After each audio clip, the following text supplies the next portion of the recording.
Okay, minasan. Today we're gonna talk about Kamen Rider Geats episode 22. What an insane episode this is. I really enjoy myself watching this because they did not only introduce us to one new rider, but they introduced us to three different Kamen Rider in this episode.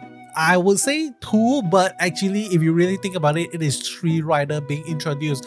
The first rider is Glare 2, the second rider is the rider that Baroba is gonna henshin into, and then the last one is Kamen Rider Jin. Very, very crazy. When I look at Jin, he looks so sexy. I really did not expect him to henshin.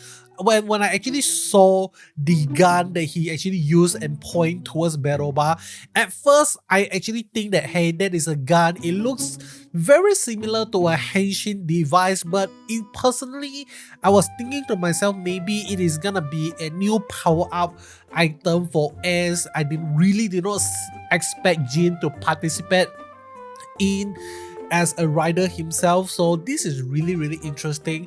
And another really interesting thing that I really want to point out immediately is that the henshin device that Jin actually used is called the laser race riser. So I'm not so sure like what does laser actually fit into the henshin devices of the DGP. I really felt like this laser henshin device is not part of the DGP at all. It is a complete entities, and that is why you don't actually have the significance between a desire and a vision. I actually make a video explaining like the significance and the idea behind why you actually call something a desire and what something called as a vision. But I feel like laser you could also point in a direction like maybe you need a laser focus to fulfill your wishes, something like that, but that is a little bit far-fetched reaching.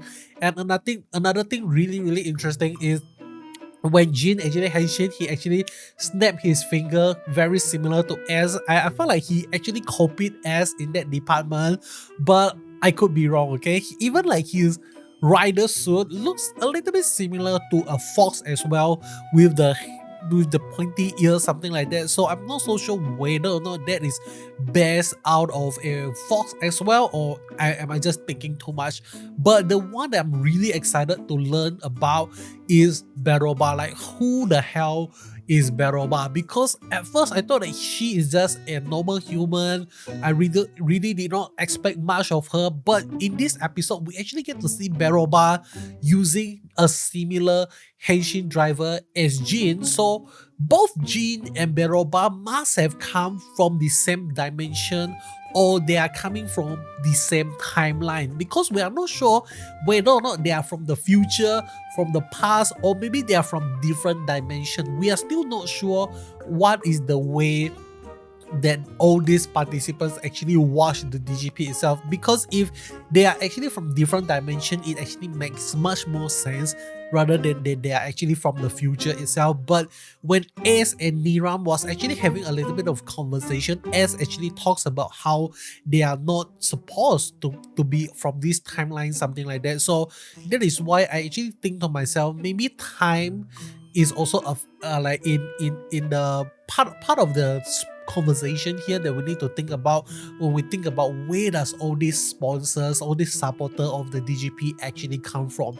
Really amazing stuff. But let me just focus on Baroba, something that I really want to talk about but I forgot, and that is she is able to throw Chiram away, the Game Master away, without even henshin as a rider herself. Like, she can just, with her looks itself, she's able to like throw Chiram to the side. It really made me think like what special power that Baroba actually have. Like, what does Baroba actually represent? Like, I felt like her name actually give us a little bit of idea of who she could actually be. I haven't done my research on what does Baroba mean, but it definitely have a purpose, like why Baroba is named Baroba. So really interesting stuff. If you know anything about the name Baroba, let me know in the comment section below. But the reason why Baroba have a different eye color, it is not like aesthetic choice, but I would assume that it has something to do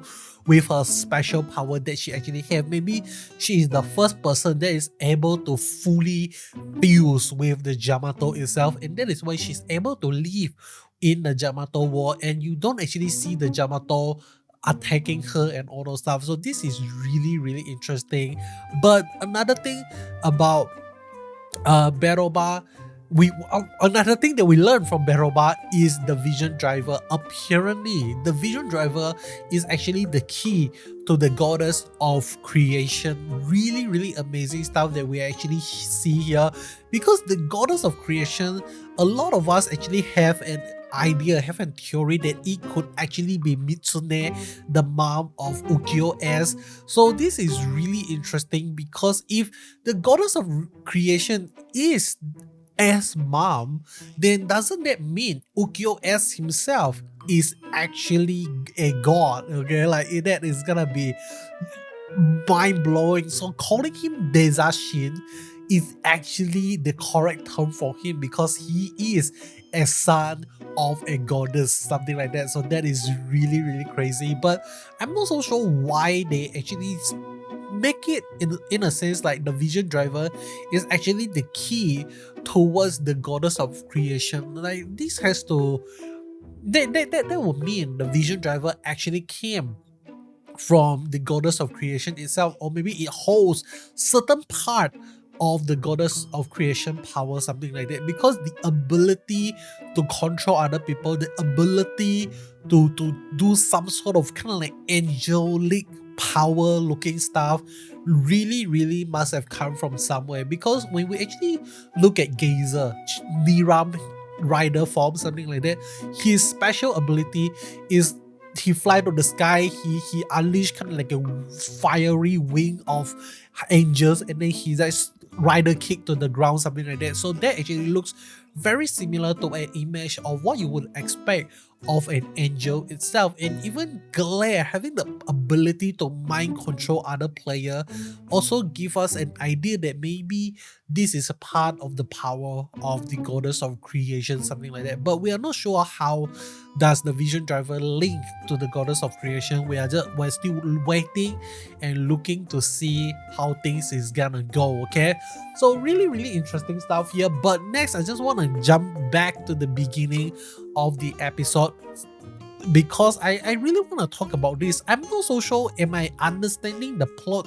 wrongly, because based on what we see here, it almost seems like in every single game, the Desert Star is gonna have her own specific mission from the rest of the player. So not every single game Desert Star have to sabotage the player, but it almost seems like I actually misunderstood it, because they actually purposefully like focus on the Desert Star card, and we actually get to see that, hey, the Desert Star, your mission is to sabotage other player, and if you fail to sabotage other player, then you are gonna get permanently you're not able to fulfill your wish forevermore. So that is really scary, because if you really think about it, it would mean that Neon would never have the possibility to find her true love anymore, and that is a very sad case if you really think about it. But then at the same time, I just want to remind all of you that when if you think that this punishment for the Desert Star is very harsh, but I feel like that is exactly the same punishment that every single rider actually have when they actually got retired from the DGP itself. Remember how Kewa actually acted when he for the first time he was being disqualified in the first round of the DGP, and now and he actually loses his motivation to pursue war peace, to pursue anything. So he would never have his wish fulfilled, because when you got disqualified from the DGP is gonna take away your desire of that wish that you actually wish for. So you no longer have the wish, you no longer have that desire to fulfill that particular wish. So I would say the punishment is very similar to to what a disaster would face when they actually got caught, something like that. So this is really interesting. I'm really excited to see how they are gonna settle this disaster stuff with Neon, because Neon actually is a really amazing character. I really want to see more of her. I really don't want them to just cut her off halfway in the series. But I feel like in the next episode preview, we're gonna learn how things are gonna go, thanks to the Team Jyamato interference, thanks to Beroba, thanks to Buffa, and thanks to Sparrow. I feel like Neon is not gonna face the ultimate judgment from other people finding out that she is actually the disaster. Because if you look at the next episode preview, we actually get to see they say that the DGP is gonna get postponed, is gonna get suspended, something like that. So that would mean the disaster thing is gonna be cancelled again. But at the same time, this is the second time this happened. The first time is when Gilori actually attacked Ace, really want to get the shit, like beat the shit out of Ace, and that actually causes the DGP to not have a disaster. But now history is repeating itself once again. There is no disaster again in this round of the DGP. So we are still waiting to see how the plot is gonna progress. Are we gonna escape from the usual routine of the DGP already, or are we still gonna come back to the DGP until the very end of the series? Because I feel like the DGP is a really clever way to write a story. Like everything is surrounding the DGP. They are not escaping from the DGP itself, and that is what makes these Kamen Rider Geats so special from the rest of the series itself, because they don't need to purposely introduce like kind of like a weekly monster and a weekly victim for the hero to save, something like that. So this is a really good thing. I don't want them to take away the DGP, but what I would expect from them is starting the 4th arc in Kamen Rider Geats, we're gonna see an official battle between Team Jyamato and Team Kamen Rider in the 4th round of the DGP itself. So that is something that we can actually expect from the show itself. That is just an idea, that is just a theory that I have, but feel free to chip in your own ideas and theory in the comment section below. The last thing I want to talk about is regarding who actually decide what game is being played in the DGP itself, because in this episode it seems really weird that the Jyamato can choose not to send their Jyamato army to attack the civilian at all. So in a sense, if you really think about it, the one that is deciding what game to actually play is not actually the game master, but it is actually the breeder itself. Like when the breeder sends in the Jyamato, the breeder would definitely, in a sense, like, okay, I know this is the game that we're gonna play, so this is the Jyamato that I'm gonna send. So I mean, like, it really makes me feel like the breeder is the one that is in control rather than the game master. But you could also say that maybe the game master decide the game, like based on what type of Jyamato was attacking the city,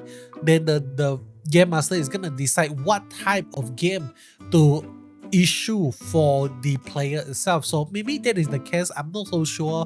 Let me know what are your thoughts in the comment section below, because this is also another thing that makes me kind of confused. I was like, what? So the breeder is actually the one that is controlling the game. So really interesting stuff here.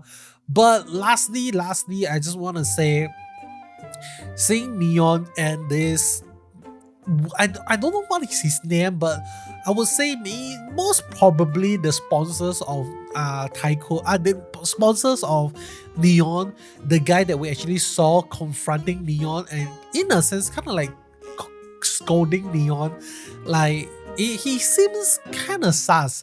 I know the thing that he says is helping Neon and like pushing Neon into the right path, like.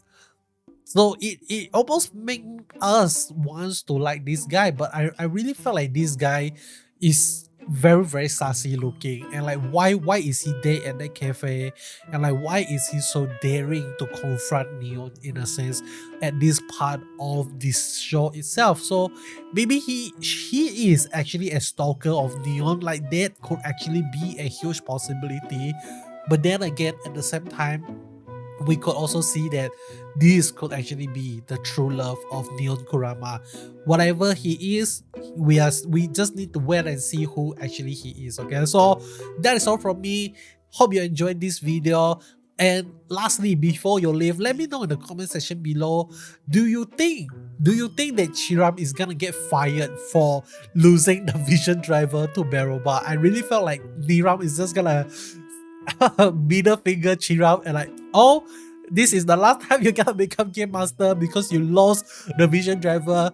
I'm just gonna fire you, something like that. But if you make it this far into the video, let me know in the comment section below by typing the word Jedi, because within 1 month, I think within 1 month, the third season of Mandalorian is gonna get released, and you wait for another month, we are gonna get the official Star Wars Fallen second game. I'm not so sure what is the second game title, but I'm excited. I'm a huge Star Wars fan, at least for the game and at least for the Mandalorian series. I really love them.